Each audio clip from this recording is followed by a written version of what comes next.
Who are you? I want to try that again in case you didn't hear me. Who are you? Right now you might be thinking to yourself, well, I'm a mom, I'm a dad, I'm a manager, I'm an entrepreneur, I'm broke. But that's not actually the question I asked you. Those are actually easy questions to answer. And I didn't ask you an easy question. I asked you a very difficult question. Who are you? Just by simply asking that question, if you're older than 35, you're putting yourself in the league of identity crisis. Come on in, the water's fine. But you're also in league with some of the greatest philosophers our world has ever known. In human history, 2,500 years ago, Socrates, Plato, Aristotle, they were all asking that exact same question, but they didn't really come up with a good enough answer because we're still asking the question. But I believe we have a tool at our disposal, something the ancient masters didn't have 2,500 years ago. They couldn't answer the question because they don't have what we have. We have something that you're carrying around with you right now that has the power to show you how people perceive you, to show you how you perceive yourself, and even what you've been told to be. That thing is a component of the thing that you're holding in your hand right now. It's a camera. The camera has the power to show you who you really are. It's just a matter of figuring out if you can handle the reflection of that. This is an important distinction at this point because cameras show something about you that you might think you hide, but you don't actually hide. What is that? Well, we're going to explore that today. Something that I've seen in my industry as a news anchor. I've been a news anchor since 2006, since I was 21 years old, so a very, very long time. I've seen people step in front of a camera and they suddenly alter themselves. Their shoulders get here, their hands go here, and they're like talking like this. You know you've seen it, right? Like I always look at anchors, I'm like, what are you holding in your hand? Like, what is that? No one stands that way. No one talks this way, where they alter their voice and then change it at the very end of the sentence. People don't talk that way, right? So why did we alter ourselves when we got in front of the camera? Anchors are not the only ones who do it. I know you've seen it. I know you've seen other people do it as well. So it really started to bother me when I saw real everyday people getting in front of cameras and changing who they were in that moment. That bothered me. I would work on an interview, pre-interview somebody on the phone or on Zoom, and I'd have this great connection with a person. I'd say, oh my gosh, this is gonna be so great. They're electric, they're engaged, they're passionate, maybe even a little angry about this thing that we're gonna talk about. It's gonna be great. And then when we get to the actual interview, and they sit across from me, we turn on the lights, turn on the cameras, everything is in record, and I ask the first question. And the answer that came back to me wasn't them. And I'm like, wait, where did you go? Because I was going to interview somebody who was electric, engaged, energetic, passionate, and maybe a little angry, and you showed up as corporate you, talking about synergies and ROIs from the fourth quarter. Like, that's not who I asked to join me for this interview today. Why did you show up? So that started to really bother me. I saw it in my industry, but then when I saw it in real people, that was a problem. So I started to think, okay, well, what's going on here? Because that's not the real person. That's not the real you. The one who showed up, that's not you. But the more and more and more I saw it, I thought, oh no, that is actually you. That's the you who doesn't think you're good enough to show up in your real authenticity in this moment, to show up as your essence, to show up in your wildness. No, you thought you had to put something else on and stand like this and hold your fingers like this. Nothing about that is real and nothing about that is normal. So why does that happen? I wanted to really dig into that. And I think you're going to understand your brain has a lot to do with why you put on the clothes of this other person to show up as avatar you. In the 1960s, we had this concept come forward about the way the brain is constructed. It's the triune brain, maybe you've heard of it. It's essentially that the brain is broken into three pieces: the reptilian, mammalian, and neocortex. Reptilian brain is considered the oldest evolutionarily of the pieces of the brain. It handles all of the autopilot stuff, okay? Your heart rate, the way you breathe, even your balance, the stuff that you don't have to think about that your body just does, that's what the reptilian part does.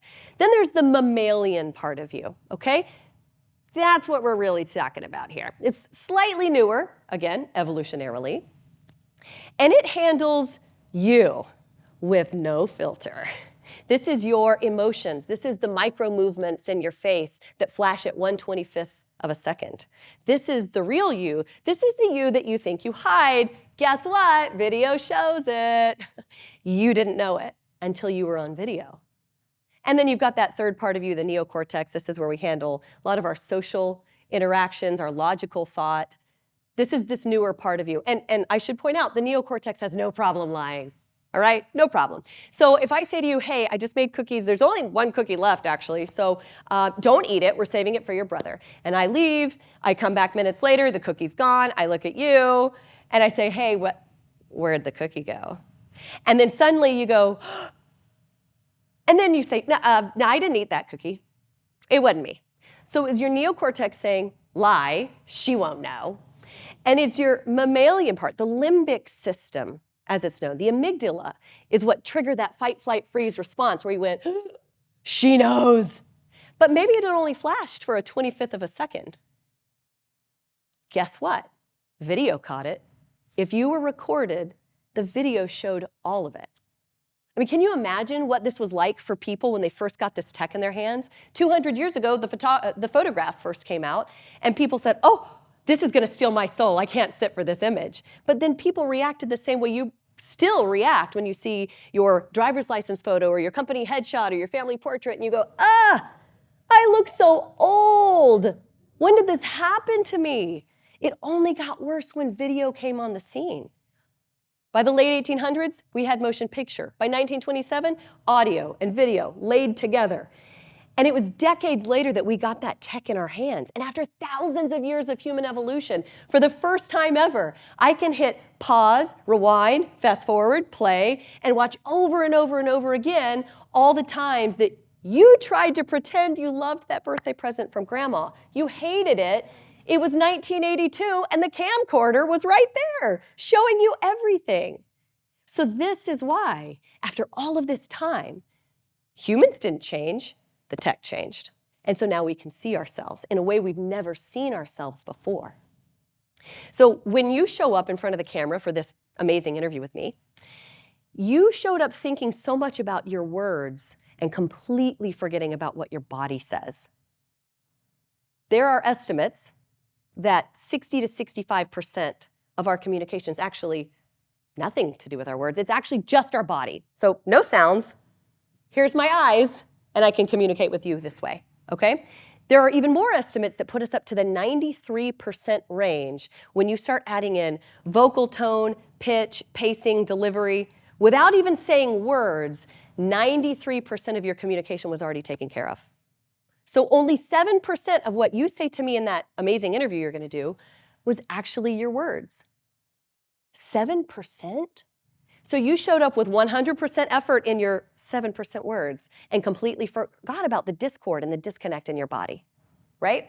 So this is why the FBI has body language experts. This is why every homicide detective records interviews with murder suspects. This is why every deposition is recorded, and then they bring in the body language expert to sit on the stand, right? So after conducting, more than 1,100 interviews I have in my career, and asking more than 10,000 questions in recorded interviews on camera, I know what every body language expert knows, what every homicide detective knows, and that is that the camera shows the real you. And if there's discord there, so be it. So why? Why would there be a discord there? I believe it's because we don't actually know who we are. So when I asked you, who are you, and you started naming all the roles and titles and those things that you like to say are your identity, that means you don't really know. Ooh, scary, right? So I am a mom. I have 3 children. If I stake my entire identity on the fact that I'm a mom, and I do all the things for my kids, what happens when they grow up and they don't need me? real life. I'm a news anchor. I've been a news anchor since 2006. If I stake my entire identity on the fact that I'm a news anchor, what happens when an AI news anchor takes my job? Ugh. I kind of don't have to wonder because it's already happening. In the first quarter of 2023, India Today, the India Today group on the other side of the world, launched AI anchor Senna. Yes, they sure did. She speaks multiple languages, wears conspicuously short skirts with a bold red lip, and homegirl doesn't age. She will never file a sexual harassment lawsuit. She will never ask for more money in a contract negotiation, and she won't take sick time. As long as the internet's there, she's good. So if my entire identity is built on me being a news anchor, me having this role, I should be terrified. And if you are in the intellectual labor force, you should be terrified too. In March of 2023, Goldman Sachs put out a prediction that 300 million of our jobs, our white-collar jobs, are going to be gone, potentially within the next decade, all because of AI. Who's going to be the most hit? The intellectual labor force. By architects, by copywriters, by financial planners, by news anchors. Thanks. We don't need you. So we're about to careen off an identity crisis cliff because we have no idea who we are. And all of that came forward because you stepped in front of the camera with me. Whew! You might should have considered something else. Maybe not the interview with me. Because when I sit down with you, that's what I see. And if I see it, everybody sees it. Because you don't have to be an expert to know if somebody's anxious, or to know if they have no confidence in themselves, or to know if they don't even believe what they're saying. So how do we remedy this? I would say sit in front of a camera, actually. It's a very simple way to do it. You have the tool in your hand already. Set it up, press record, and get one other person involved, because you're never going to be truthful if it's just you. You're always going to give yourself an extra bit of slack. That's not what we want. We want zero slack, okay? Zero slack here. So get somebody else to sit down with you and begin asking questions that are somewhat deep. Maybe you get into, who are you? Maybe you get into, what do you want? If you really want the limbic system to put on a show, you could ask some like fun warm-up questions like, how's your sex life? And see what happens. Because that flash, those micro movements in your face right here, that 1/25th of a second, it's going to go, huh, and it's the best freeze frame.